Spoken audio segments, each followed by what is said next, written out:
Hey, salut tout le monde, bienvenue à mon épisode numéro 7 de Joe Clutch. Là, maintenant, je veux voir frapper le bouton like pis subs pis tout de suite à part de ça. Let's go, guys!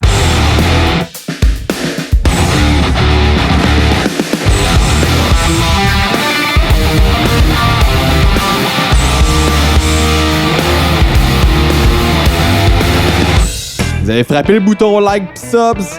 Parfait, maintenant je commence. La game commence avec l'hymne national, puis on voit tout de suite que le petit Gallagher il est vraiment dedans en partant. Ah ben cool notre hymne national, Gallagher, mais on va rendre ça une petite affaire plus épique maintenant.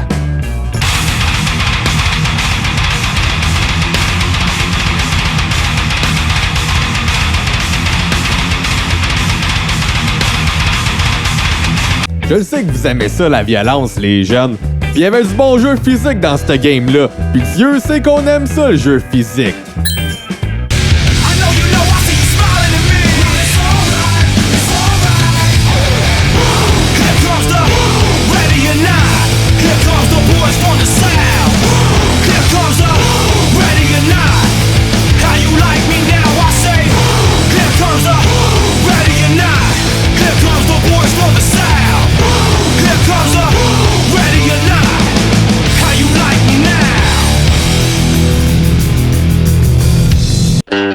Première période! Pratiquement tout au long de la première, on dominait dans la zone neutre puis dans la zone défensive. Fait que ça permettait des bonnes transitions en zone offensive. Drouin intercepte en zone défensive et remet vers Armia pour ensuite se faire redonner le puck. Drouin passe derrière pour Kotkaniemi. Keke tente de remettre derrière le filet pour Drouin, mais se fait intercepter. Armia est là pour sauver le jeu et frappe le disque qui va jusqu'à Petrie. Prend un bon shot et Vasilevski fait l'arrêt. Sur la même séquence, nous sommes en zone défensive et Brett Kulak se fait intercepter par Kucherov qui passe du revers pour le numéro 91, Steven Stamkos. Mais Kulak vient réparer son erreur par un jeu superbe en plongeant et ainsi empêcher Steven Stamkos de prendre un tir de qualité. J'ai remarqué aussi des jeux programmés avec Weber puis Mété, comme dans ces séquences-là. Victor Mété qui fait une excellente transition en passant pour Nate Thompson ou encore Mété qui voit la couverture de passe devant lui et décide de filer à toute allure pour battre son couvreur de vitesse. Il reste environ 7 minutes à la première période, puis le trio de Keke, Drouin et Armia domine sur la glace. Regardez ça. Killorn se fait intercepter par Jeff Petrie en zone neutre. Petrie remet à Drouin qui refile derrière pour Armia qui celui-ci refile à Kotkaniemi et Keke prend un bon shot sur Vasilevski. Kulak remet pour Drouin et entre dans la zone offensive avec Keke. Prend un shot et encore un arrêt de Vasilevski. Excellent repli défensif de Weber qui donne pour Mété, qui celui-ci refile à Drouin. Joe Drouin passe pour Keke qui entre en zone offensive. Keke passe à sa droite pour Armia qui s'avance pour prendre un autre bon tir. Les partisans Centre Bell s'allument et commencent à crier. Let's go, guys! Contrairement au match contre les Blues, Weber aura pas connu un gros match avec le Lightning, comme en démontre cette séquence. Le tir de Weber se fait dévier et le Lightning y vont pour un jeu de transition rapide en sortie de zone. Palade contourne Weber comme un gros cône orange et son shot touche le poteau. Toujours sur le même avantage numérique. Armia passe pour Domi qui refile pour Jeff Petrie.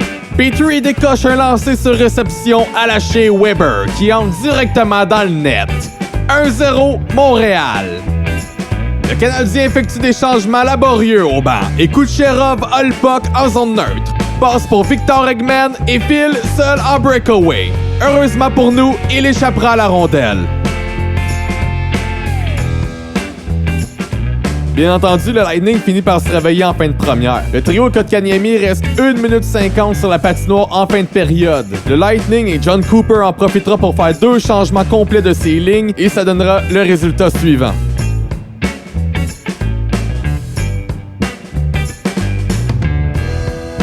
Je priais pour que Price nous sauve de cette situation et nous crée un autre miracle. Malheureusement, je pense pas que Dieu aime vraiment ça, le hockey. Kucherov passe pour Steven Stamkos. Stamkos se fait accrocher par Drouin, mais passe pour Braden Coburn, qui n'aura qu'à prendre un lancer sur réception parfait dans le haut du filet. Le score est maintenant 1-1.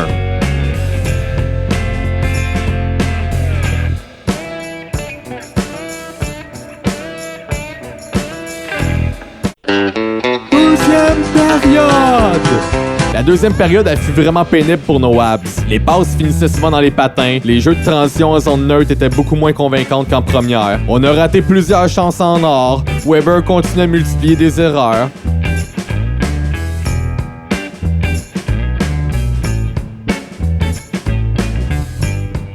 Petrie dégage par la baie vitrée et Dano fait dévier le dégagement en zone neutre pour filer en zone adverse. Dano aperçoit Lekonen et lui refile le puck, mais l'équipe pogne le poteau. Le jeu revient à notre zone défensive et deux de nos joueurs se battent sur le long de la rampe pour la rondelle. Nous perdons le combat et c'est Victor Hedman qui reçoit le puck. Hedman passe pour Stamkos qui décoche sur réception. Aucune chance pour Price sur ce lancer. 2-1 Lightning. Les changements de trio nous auront coûté extrêmement cher en ce match, comme en témoigne cette séquence. Montréal apporte encore une fois des changements laborieux et Tampa en profite. C'est Ryan McDonough qui aperçoit André Palat seul à la ligne bleue. Palat remet à Johnson en plein cœur de la zone offensive, qui n'aura qu'à décocher un autre tir parfait dans le haut du filet. La meilleure chance de la deuxième provient de Domi, mais il tire dans le chest de Vasilevski. Autour de Montréal de profiter d'un changement laborieux du Lightning. Ben Chiarot aperçoit Nick Suzuki à la ligne bleue et lui refile le puck. Suzuki s'avance avant de remettre derrière pour Max Domi. Domi n'aura pas pris le shot qu'il espérait cependant, car Vasilevski n'aura qu'à se positionner devant pour faire l'arrêt avec son torse. Une chance que Kulak s'était présenté pour ce match parce que, sincèrement, ça aurait pu être facilement 5-1 pour le Lightning en fin de match. Braden Point remet pour Kucherov qui file en zone offensive. Kucherov réussit une passe pour Point et Point passe pour Stamkos. Mais encore une fois, c'est Brett Kulak qui vient sauver les meubles avec une autre pièce de jeu défensif. Mathieu Joseph se défait de Dano et file en breakaway, mais Price réussit l'arrêt. Quelqu'un peut m'expliquer ce que Jordan Will fait sur notre powerplay depuis le début de la saison? Sur la séquence suivante, Gallagher était le bumper en plein centre de la patinoire, puis Will, on dirait qu'il l'aperçoit jamais, puis Jordan Will décide de faire une passe à Weber. Le même jeu qui tourne en rond depuis des années, des années, des années. Hey, on est rendu vraiment prévisible à Montréal. Come on, guys!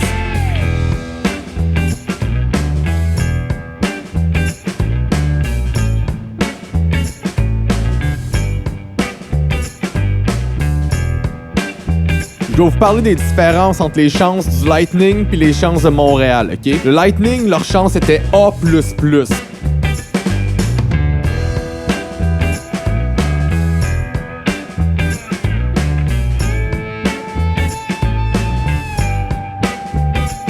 Sincèrement, quand t'as Kucherov qui tire à toute allure, Stamkos qui tire comme un sniper directement dans le top corner, puis que nous, de notre bord, on tire dans le chest, d'un patin, des passes d'un patin, jeu de transition brouillon. Kéké rejette dans le coin et la rondelle ricoche d'une drôle de façon. Sauf que Will tire directement sur le patin de Kevin Shattenkirk. Nous sommes incapables de capitaliser sur nos chances en zone offensive, comme sur ce jeu où Lekonen fend l'air 2 fois plutôt qu'une. Le tir de Follin qui n'atteint même pas la cible. Lekonen qui est seul en plein centre avec une occasion en or, mais rate la cible également. Filet ouvert pour Nick Suzuki, qui ne parviendra pas à pousser la rondelle dans la cage. Ougali qui profite d'un revirement, mais son tir est totalement hors cible. Ben voyons donc. Troisième période. En troisième, Claude Julien décide de remanier ses trios, ce qui est pas une mauvaise idée parce qu'on a besoin d'offensive. Mais putain de merde! Peux-tu bien me dire à quoi tu pensais avec tes trios? Pour moi, vouloir aider Domi, c'est une bonne idée parce que le placer avec Lekonen puis Will, c'est un match. Ça créera pas beaucoup d'offensive avec ces deux-là. Il y en a qui vont dire « Ouais, mais pourquoi enlever Drouin quand ça marche bien avec Kéké? » Ok, je peux comprendre. Kéké, à la limite, là, tu pourrais le placer à la place de Philippe Dano avec Tatar puis Gallagher, voir s'il y aurait un peu plus d'offensive qui pourrait se générer de ce trio-là. Non. Julien place Kéké avec Thompson puis Will. Hey, j'aime bien Dano, là, mais il est zéro offensif, ce gars-là. Il est défensif. Placé avec des gars défensifs, on a besoin de faire 2 buts, ça reste qu'on prend quand même le rythme qu'on avait en première période, mais on a besoin d'offense. Will, il a toutes les opportunités du monde. Il joue en power play, il joue avec Domi. Pendant ce temps-là, t'as des gars comme Byron qui se démènent comme un acharné, fait des gros jeux comme sur ce clip-là. Byron réussit un travail exceptionnel pour protéger la rondelle et remet à Philippe Danault qui prend un tir inoffensif. Ou ben t'as Kéké qui joue jamais en powerplay sauf contre Saint-Louis, mais on continue de placer Will à droite, hein? Bonne idée, Claude, bonne idée. C'est peut-être une nouvelle stratégie de notre club. Domi réussit à filer en breakaway. Mais Mikhail Sergachev fait un jeu incroyable en recouvrement défensif pour l'empêcher de prendre un tir. Voici un exemple de jeu où Thompson n'est pas de calibre pour compléter un jeu offensif vers Kotkaniemi. Cette game aurait été marquée par des revirements par-dessus revirements. Voici un autre exemple où Price doit se signaler pour ses coéquipiers afin d'éviter la catastrophe. En fin de match, il reste environ 2 minutes 30, OK? On retire Price. Devinez qui combat encore sur la glace? Jordan Will et Philippe Danault, nos sauveurs. Ben oui, ils vont scorer 50 nets cette saison. Je les aime beaucoup, ces deux gars-là, mais ils sont bons en défense, ils sont bons pour prendre des mises en jeu en zone défensive. Pas quand il reste 2 minutes 30 au match puis qu'il faut encore scorer 2 buts. J'ai l'impression que tu fais des soirées spaghetti avec tes hommes comme Will Thompson. T'es tellement en amour avec eux que t'es places partout. Arrête, décroche. Hey guys, frappez le bouton like puis frappez le bouton subs. Je veux vous voir en grand nombre parce que moi je vais améliorer mon contenu pour vous autres, mais je veux que vous m'aidiez aussi.